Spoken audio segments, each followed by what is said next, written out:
Hey y'all, it's your girl Ty needs to come at you with your daily air sign reading. Libra, Aquarius, Gemini. My back started itching. Usually when my back started itching, that means that this is for me personally, so this is the warning to y'all. When my back starts itching, somebody's like, wash your back. Shut the up.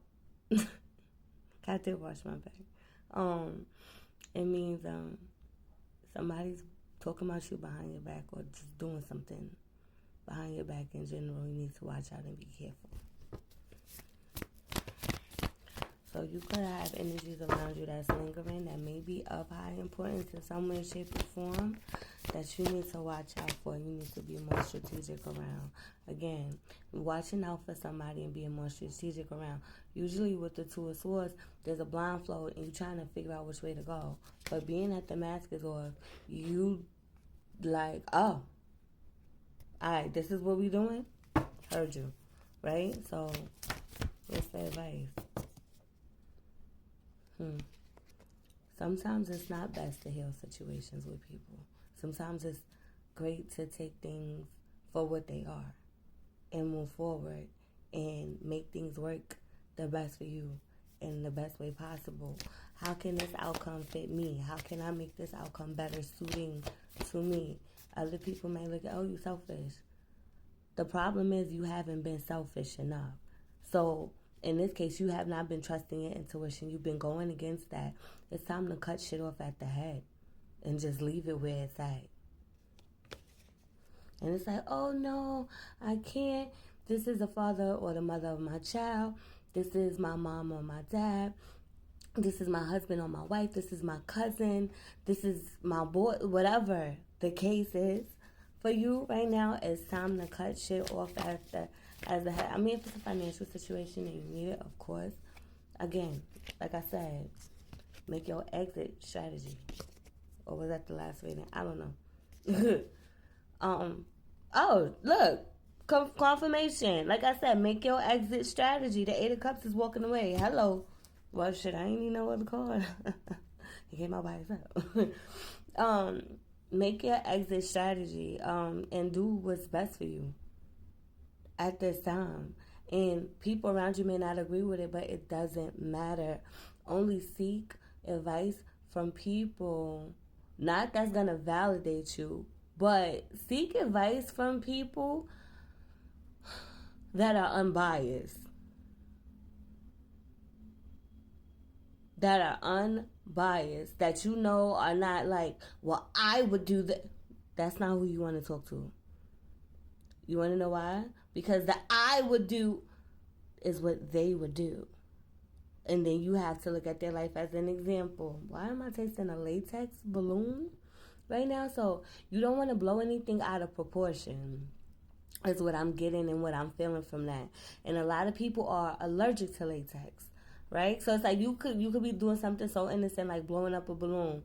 You could be taking something and making it more than what it is. Especially when you talk to a person that, well, I would do this or I would do that. And then sometimes it's like looking back on it, maybe I should have listened to Mr. or Mrs. I would do this or I would do that. But you also have to think about yourself. If you do this, how is it going to affect you? Have you been staying focused on your goal and your end game? Because you have a plan for yourself, when you allow others to take the lead, it does not mean that it won't interfere with the plans you have for yourself, because the plans you have for yourself is not the plan that somebody else has for you.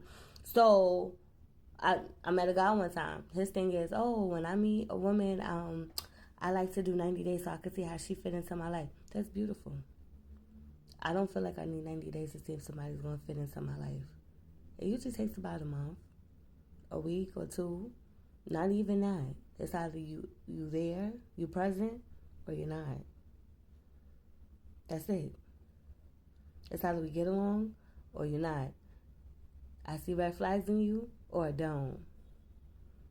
Your childhood trauma is running you and you're dancing in it, or you have childhood trauma and you're facing it and you're working on it and you're healing it, or you're doing that but you're still toxic as hell because of your belief system.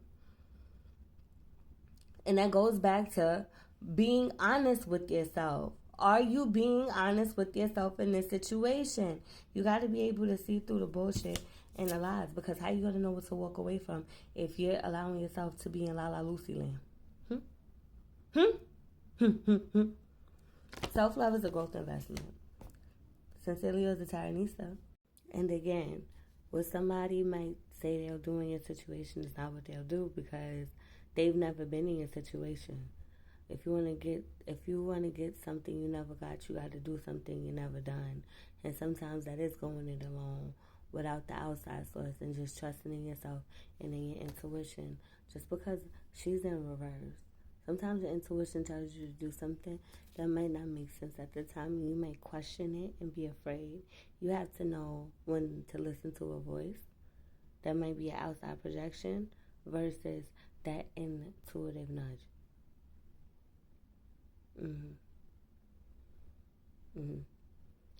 Because again, with outside voices, somebody can say, oh, somebody got it worse than you. You can't do stuff based off other people's judgment, because people will judge a situation. Not to say that they're saying that you're a terrible person, but it goes as far to say, like, well, you should just be happy with what you have, or do what I told you to do, or do it this way, because somebody got it worse than you. You understand? At the end of the day, don't nobody got it worse than you in this moment. And you figure your stuff out for yourself and do what you know is going to be the most beneficial for you, intuitively, through God's eyes. Amen.